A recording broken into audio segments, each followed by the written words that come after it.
Vamos para a segunda parte do assunto ligações iônicas, que seriam as propriedades físicas dos compostos iônicos. Esses checks que você observa aí serão pequenos parágrafos explicativos. Então eu vou primeiro discutir, depois eu vou falar para vocês registrarem isso aí no caderno. Primeiro parágrafo explicativo, ou melhor, primeiro check, a primeira característica. Daqui a pouquinho você registra aí no caderno. Se a gente pensar a 25 graus em uma atmosfera, a maioria dos compostos iônicos encontra-se na fase sólida. Isso porque a atração entre os íons é de alta intensidade. De uma forma geral, a maioria dos compostos iônicos tem energia de rede alta. Então acaba que a 25 graus é difícil ter uma energia suficiente para separar esses íons. Tem exceção? Tem. Existem alguns compostos iônicos que a 25 graus estão na fase líquida.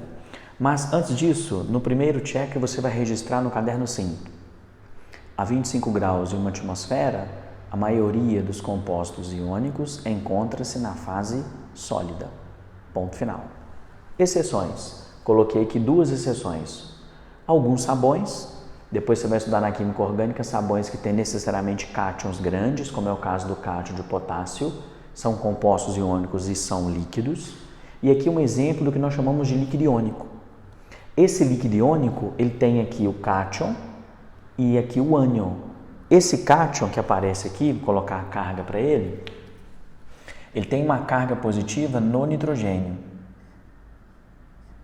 Então daí o lado de fora aqui a gente colocar a carga. Vou até tirar essa carga positiva aqui no nitrogênio.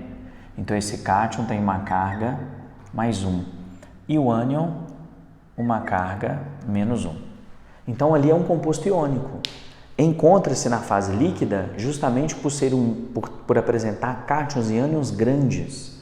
Se cátions e ânions são grandes, acaba que a distância entre os íons no cristal seria muito grande. Tão grande que nem forma a fase sólida. Em condições ambientes já está na fase líquida. Então, se os íons são grandes, como é o caso do sabão e como é o caso desse líquido iônico, a tendência é o composto iônico ser líquido em condições ambientes, que é 25 graus em uma atmosfera. A segunda propriedade física, que é o segundo check, é a temperatura de fusão e ebulição.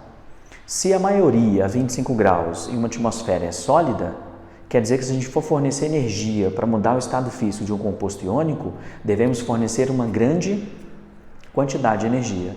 Então, de uma forma geral, esses pontos de fusão e ebulição são altos, justamente porque a maioria dos compostos iônicos tem energia de rede alta. Tem exceção? Tem. Por exemplo, os sabões e os compostos iônicos, os chamados líquidos iônicos, esses vão apresentar ponto de fusão relativamente baixo. Então, no seu caderno, você vai colocar a segunda propriedade física.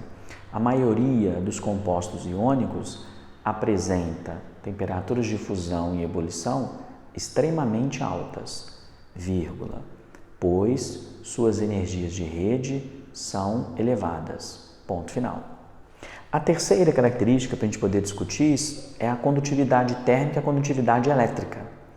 Quando falar em condutividade térmica, é importante lembrar quais são as condições para que o material conduza energia térmica e também conduza energia elétrica. Mas para conduzir energia térmica, ela pode ser conduzida por vibração ou simplesmente pela movimentação dos elétrons. Os elétrons de uma parte mais quente do material se movimentam e transferem energia para as partes mais frias. Então a vibração e a movimentação de elétrons conduzem bem energia térmica. A condutividade elétrica a gente pode analisar pela movimentação de cargas. Podem ser elétrons ou podem ser íons. Se tiver movimentação de elétrons ou movimentação de íons, é possível a condução de energia elétrica. E se tiver vibração e movimentação de elétrons, é possível a condução de energia térmica.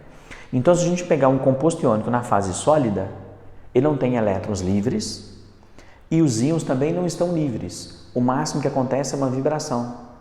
Só que essa vibração é pouco intensa. Então, a gente costuma dizer que na fase sólida, compostos iônicos são praticamente isolantes térmicos ou maus condutores térmicos, porque não tem elétrons livres e a vibração de íons transmite pouca energia pelo cristal. Além disso, na fase sólida, eles são também isolantes elétricos.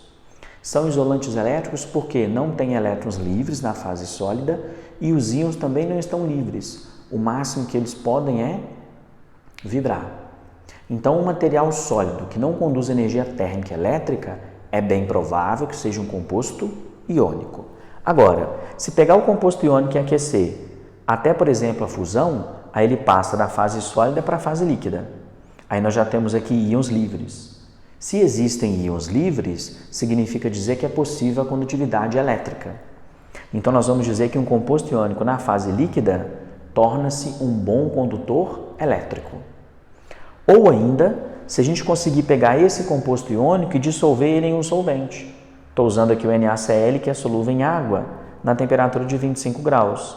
O solvente, então, consegue separar os íons. Aqui os íons foram separados por aquecimento. Aqui os íons são separados pela presença de água. Aí nós temos Na+, Cl-. Se os íons estão livres, mais uma vez em solução, é possível a condutividade elétrica. Então, a condutividade térmica ela melhora um pouco quando passa para o líquido ou quando passa em solução. Mas é muito comum pensar em condutividade térmica para a fase sólida. Então, a preocupação aqui, quando for fase líquida, após a fusão ou em solução, o mais interessante é pensar na condutividade elétrica. Então, na terceira característica, no terceiro check, que é a terceira propriedade física, você pode registrar aí no caderno assim, ó. Os compostos iônicos são isolantes térmicos e elétricos em fase sólida, vírgula, pois não possuem elétrons livres e a vibração dos íons transmite pouca energia térmica pelo material. Ponto. Além disso, os íons não se movimentam. Ponto. Aí na mesma linha, nós vamos colocar agora uma justificativa para a fase líquida e para a fase aquosa. Em fase líquida ou em solução, o cristal é desfeito e, consequentemente, os íons tornam-se livres, vírgula, o que justifica a condutividade elétrica em fase líquida ou em solução. Ponto final. Então, toma muito cuidado com a condutividade elétrica de composto iônico. A gente pegar um metal, em fase sólida, ele é um bom condutor elétrico e é também bom condutor elétrico em fase líquida. Mas o único que não conduz em fase sólida, mas conduz em fase líquida, é, nesse caso, um composto iônico. Bom, a próxima propriedade, o próximo check agora, é uma comparação que vai aparecer depois com relação aos metais. Metal, a gente consegue deformar com facilidade. Consegue transformar o metal em uma chapa, transformar o metal em uma lâmina. Agora, composto iônico não. A ligação iônica é uma ligação muito intensa. Então, acaba que os compostos iônicos são materiais duros, justamente porque a ligação iônica é de alta intensidade. Só que, ao mesmo tempo, eles têm tenacidade baixa, eles se fragmentam com facilidade. Qualquer tentativa de deformar um cristal iônico faz aumentar as forças repulsivas. E aí esse material iônico ele se fragmenta com enorme facilidade. Então, ao mesmo tempo que eles são materiais duros, eles são também quebradiços. Quer dizer, é duro, mas tem uma tenacidade baixa. E a justificativa está aqui no desenho. Ó. Se aqui é um cristal iônico e a gente exerce nessa direção uma força, essa força exercida pode deslocar essa fileira de íons para a direita. E quando isso acontece, o ânion entra em contato com o ânion, cátion entra em contato com mais cátions. Aumenta-se a força repulsiva. Se as forças repulsivas aumentam, quando a gente tenta deformar o cristal, a tendência dele é sofrer uma fragmentação. Então, ao mesmo tempo que ele é duro, ele é também quebradiço, justamente porque qualquer tentativa de deformar o cristal faz aumentar as forças repulsivas. Então, a próxima propriedade, você pode colocar isso antes ou depois do desenho, não tem problema, aí você vai dizer que, colocar no caderno que os compostos iônicos são duros, vírgula, pois as ligações iônicas são de alta intensidade, ponto. No entanto, possuem baixa tenacidade, vírgula, pois qualquer tentativa de deformar o cristal iônico faz aumentar as forças repulsivas, ponto final. Aí você coloca o desenho e reforça que são compostos quebradiços. A última propriedade física dos compostos iônicos é a solubilidade. Aí toma um pouco de cuidado, porque é muito comum a intuição do jovem levar ele a concluir que compostos iônicos são solúveis. Porque ele sempre lembra de um exemplo de composto iônico, que é o do cloreto de sódio, que é uma das poucas exceções que se dissolve em água. Então, de uma forma geral, a maioria dos compostos iônicos é insolúvel. Justamente porque, como a energia de rede é muito alta, a atração entre os íons é de alta intensidade. Vários solventes não conseguem, por exemplo, separar esses íons. Por isso que a maioria deles é insolúvel em água. Tem exceções? Tem. Tem alguns que se dissolvem em solventes polares e alguns que se dissolvem em solventes apolares. Por exemplo, esse composto iônico que está aqui, ó, esse líquido iônico, a gente consegue dissolver ele em um solvente orgânico. Já que, observe que o cátion que está aqui, ó, é um composto orgânico de polaridade baixa, já que ele tem essa cadeia carbônica aqui com 4 carbonos apolar. Então, se a gente consegue aproximar daqui uma substância apolar, ela estabelece dipolo instantâneo e dipolo induzido com essa cadeia carbônica.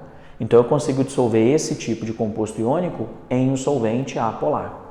Então, existem exceções, os que são solúveis em solventes polares e os que são solúveis em solventes apolares. Mas antes, vamos lá, na última propriedade física, você pode registrar aí no caderno. A maioria dos compostos iônicos é insolúvel em qualquer tipo de solvente, vírgula, pois suas energias de rede são extremamente altas. Pois bem, agora tem exceções? Tem. Aí nós vamos ver duas exceções quando trata-se de dissolver compostos iônicos em água. As exceções, então, de compostos iônicos que podem ser solúveis em água, vou usar o exemplo do NaCl e o exemplo do NaOH, cloreto de sódio e o hidróxido de sódio. Então, recapitulando que a maioria dos compostos iônicos é insolúvel em solventes polares ou em solventes apolares. E aí eu vou considerar aqui dois casos de compostos iônicos que são solúveis em solventes polares. É importante ter uma noção também do chamado mecanismo de dissolução. O que acontece quando você coloca um soluto em um determinado solvente? Nós temos que sempre pensar assim, existem etapas de rompimento de interações e existem etapas de formação de interações. Como eu estou pensando num composto iônico, o soluto tem ligação iônica. Como eu estou usando o solvente água, o solvente tem as chamadas ligações de hidrogênio entre as moléculas de água. E a interação que vai ser feita entre o soluto e o solvente são as interações chamadas de interações íon-dipolo. Então, quando se dissolve um composto iônico em água, quais são as interações rompidas? Rompe interações iônicas para separar o cátion e o ânion, são rompidas também algumas ligações de hidrogênio. E depois tem a formação de interações entre íons e a água, que são as interações íon-dipolo. Então, quando rompe ligações iônicas e quando rompem ligações de hidrogênio, esta seria a etapa que absorve energia. A etapa que absorve energia seria a etapa endotérmica. E quando formamos interações íon-dipolo, a formação de interações é a etapa exotérmica. Então, em toda e qualquer dissolução, tem que ter rompimento de interações soluto-soluto, solvente-solvente. E tem que ter a formação de interações entre o soluto e o solvente. No caso da dissolução de compostos iônicos em água, a interação rompida soluto-soluto é a ligação iônica. A interação rompida solvente-solvente é a ligação de hidrogênio. E a interação soluto-solvente são as interações íon-dipolo, que os íons estabelecem com as moléculas de água. Então, o rompimento de interações absorve energia e a formação de interações libera. Então, todo o mecanismo de dissolução tem sempre essas duas etapas. Então, eu considerei agora no gráfico de entalpia, que é o eixo Y, a dissolução da NaCl. Aqui eu coloquei a etapa número 1, que é quando rompe só a ligação iônica. Eu não coloquei aqui nesse gráfico o rompimento das ligações de hidrogênio, já que envolve muito mais energia romper as ligações iônicas, né? As interações entre Na+ e Cl-. Então, a etapa número 1, observe que a energia tem que aumentar. Porque para quebrar essa ligação temos que fornecer energia. Aqui, um mol do sólido iônico se transforma em íons gasosos. Então, a etapa número 1, a legenda está lá, é justamente a energia de rede. Na segunda etapa, é quando formam as interações entre os íons e as moléculas do solvente, água. Como o solvente é água, a gente pode chamar de hidratação. É quando o íon ele é envolvido pelas moléculas do solvente, com a formação de inúmeras interações íon-dipolo. De uma forma geral, a gente costuma chamar de solvatação. Então, na etapa de número 2, que aparece aqui, observe que os íons gasosos agora estão dissolvidos em água. Então, teoricamente, os íons se afastam e depois as moléculas de água envolvem esses íons. Então, esta segunda etapa que aparece aqui, como é a chamada solvatação é um processo exotérmico, porque a solvatação ocorre com formação de interações, e a formação de interações, veremos depois, é um processo sempre exotérmico. Então, a etapa 2, a flecha 2, indica o ΔH de solvatação. Então, observe que o saldo aqui, para o cloreto de sódio, absorve mais energia no rompimento de interações do que a energia liberada quando forma as interações íon-dipolo. Então, a gente costuma dizer que o cloreto de sódio ele tem um chamado ΔH de dissolução positivo, ele tem uma dissolução endotérmica. Vários tipos de compostos iônicos têm esse comportamento. A dissolução ocorre com a absorção de energia, é um processo endotérmico. Agora, no caso do hidróxido de sódio, observe que a etapa 1, que é a energia de rede, a energia necessária para separar os íons e transformá-los em espécies gasosas, a energia de rede é menor do que a entalpia de solvatação. Significa dizer, então, que quando formam interações íon-dipolo Na mais água ou H menos água, libera mais energia do que a energia foi absorvida para poder quebrar aqui o cristal iônico. Então, se a etapa 2 libera mais energia do que a energia absorvida na etapa 1, o saldo aqui é de liberação. Por isso que o ΔH de dissolução é menor que zero, trata-se de uma dissolução exotérmica. Correto? Assim nós fechamos essa parte de ligações iônicas, que são as propriedades físicas dos compostos iônicos. Agora nós vamos discutir as fórmulas para os compostos iônicos. Portanto, última parte agora, para a gente poder fechar aí o módulo de ligações iônicas, fechar o capítulo, um dos capítulos de ligações químicas. Vamos para a última parte, que é entender como que se escreve as fórmulas químicas dos compostos iônicos. Coloquei ali 2 checks porque 2 características devem ser sempre observadas quando vai se escrever a fórmula química de um composto iônico. Primeiro, não podemos esquecer que a fórmula tem que ser sempre neutra, assim como o cristal iônico. Já comentei com vocês que o cristal iônico é neutro e a fórmula também. Então, ao escrever a fórmula de um composto iônico, deve sempre verificar se essa fórmula química está neutra. Então, você vai colocar no caderno um primeiro check, que seria a primeira condição para a gente poder escrever a fórmula de um composto iônico. Aí você pode escrever no caderno assim, ó. Assim como o cristal iônico, as fórmulas químicas também devem ser neutras. Ponto. A segunda condição, que é o segundo check, é quando aparecer espécies monoatômicas. Como assim espécies monoatômicas? Igual coloca aqui, ó, alumínio, cálcio, cloro, oxigênio. E o que não seria monoatômico, que tem mais de um átomo, seria espécie como, por exemplo, ó, SO4. Isto não é uma espécie monoatômica, o sódio sim, o cálcio e assim por diante.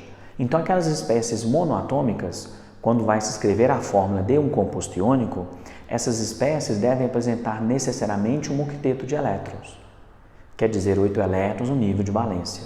E essa verificação é bem tranquila. Por exemplo, se eu considero o elemento alumínio, o alumínio tem 3 elétrons de valência, ele é um metal. A tendência dos metais, já vimos, é perder elétrons, já que eles têm baixas energias de ionização. Como ele tem 3 elétrons, ele não vai ganhar 5 para inteirar o octeto, porque não tem tendência em ganhar elétrons. Então, com o alumínio, acontece dele perder 3 elétrons. Aí o alumínio gera um cátion mais 3, que tem 8 elétrons no nível de valência. Se pegarmos, por exemplo, aqui o cloro, ele tem 7 elétrons no nível de valência. Como ele é um metal, ele tem tendência em ganhar elétrons. Então, o cloro ele vai ganhar 1 elétron e terá um octeto de elétrons, ele leva à formação de um ânion.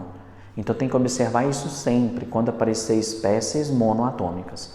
Considerar a configuração eletrônica de gás nobre, mas veja que isso não tem nenhuma relação com a estabilidade. A gente até discutiu isso lá no ciclo de Born-Haber.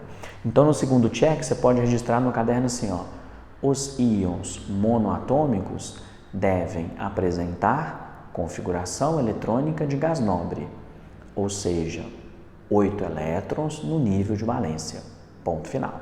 Agora nós vamos entender e tentar colocar ali como que ficam as fórmulas desses compostos iônicos, né? Então vamos lá. Existem algumas regrinhas que é muito comum a gente aprender no ensino médio. E aí até hoje os jovens ainda usam ela com frequência. Bom, se você quiser usar a regra, por sua conta e risco. A minha recomendação é que você entenda como que se faz a fórmula. Então nós vamos fazer assim, ó.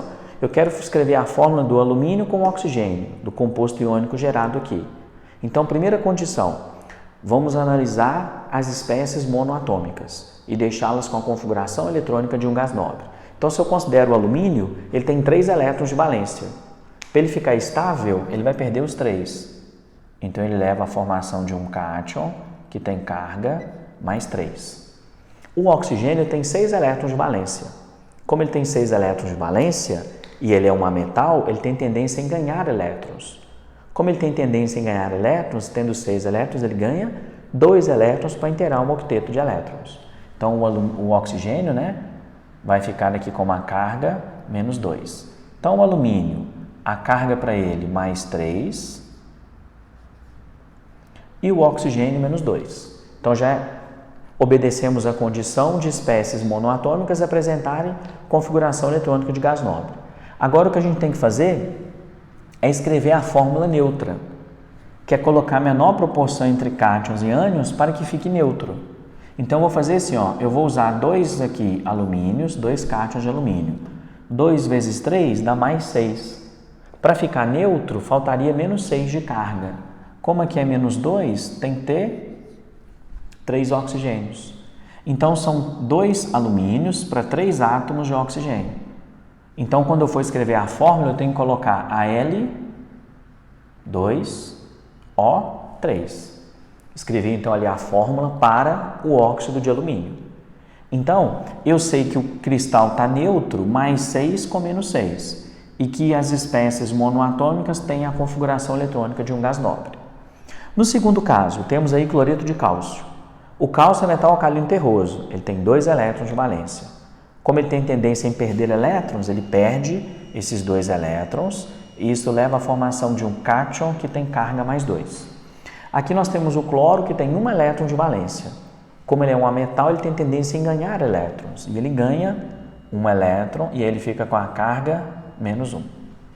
Bom, já está obedecido então o octeto de elétrons para o cálcio, o octeto de elétrons para o cloro. Agora eu tenho que deixar a fórmula neutra. E para deixar a fórmula neutra, como aqui é mais 2, considero que a proporção tem que ser 1 íon cálcio para 2 íons Cl-. Então, vai ficar mais 2 e aqui menos 2. Ficou neutro.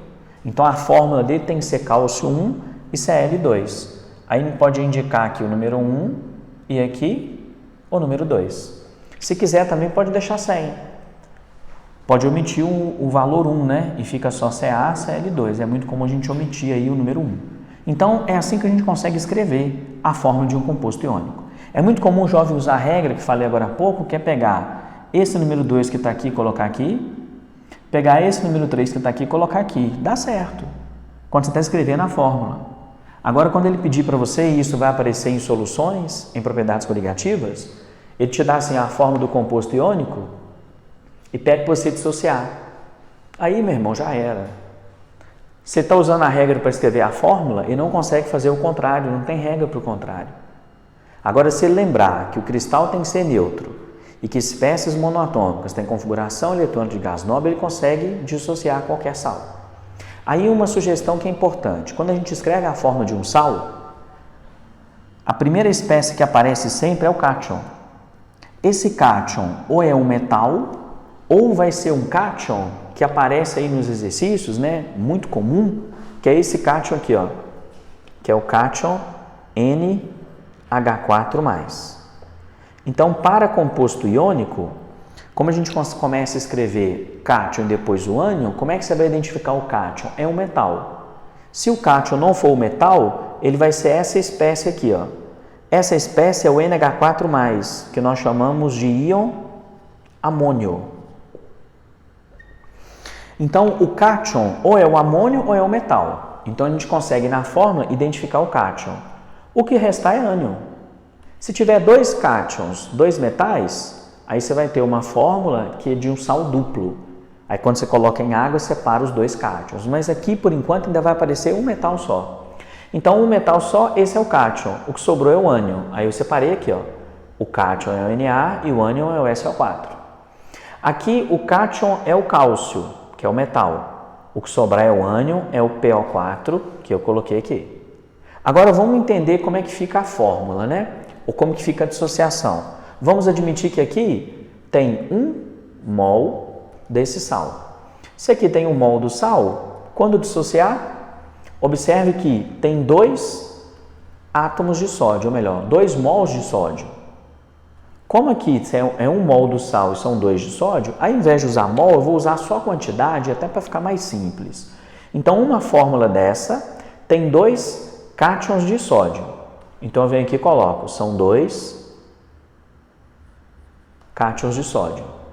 Em uma fórmula tem 1 ânion SO4.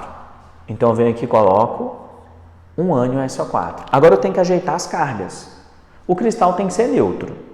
Então, a quantidade de carga positiva tem que ser igual à quantidade de carga negativa. Esse cátion, ou Na, ele é metal alcalino. Ele tem 1 elétron de valência. Como ele tem uma energia de ionização baixa, aí tem 2 opções. Ou ele recebe 7 elétrons, ele perde 1. Faz um enorme sentido ele perder 1 elétron só. Então, acaba que a carga aqui para o sódio vai ser mais 1. Então, 2 vezes mais 1, mais 2. Se tem mais 2 de carga positiva, tem que ter menos 2 de carga negativa. Como aqui tem 1 ânion SO4, cada ânion tem que ter uma carga de menos 2. Então, fechou. Mais 2 com menos 2. Aí você conseguiu dissociar o composto iônico. Vamos no segundo exemplo. Novamente, o metal aparece como cátion, separei o cátion, o que sobrou é o ânion PO4. Agora, se eu considerar uma fórmula do sal, então, aqui uma fórmula apenas, tem 3 cálcio e 2 PO4. Então, eu venho aqui e faço, ó, são 2 cálcio e 3 PO4. Se são 2 cálcio e 3 PO4, vamos às cargas agora. O cálcio é metal alcalino terroso, ele tem 2 elétrons de valência. Como ele tem tendência em perder elétron por apresentar baixa energia de ionização, a carga para ele vai ser mais 2. Então, se eu olho a carga, aliás, aqui é 3, né? Aqui são 3 íons cálcio e aqui 2 PO4. Então, se o cálcio tem a carga, nesse caso, mais 3, ou são 3 cálcios com a carga mais 2, 3 vezes mais 2, mais 6. Se deu mais 6 de carga positiva, tem que ter menos 6 de carga negativa. Como são 2 PO4, cada PO4 tem a carga de menos 3, porque aí fica 2 vezes 3, menos 6. 3 vezes 2, mais 6. Então, a fórmula ficou aí a fórmula neutra. Então, é assim que a gente consegue escrever as fórmulas desses compostos iônicos. Assim, fechamos aqui a parte de ligações iônicas. Na sequência, nós vamos discutir a parte de ligações químicas, que são as ligações metálicas.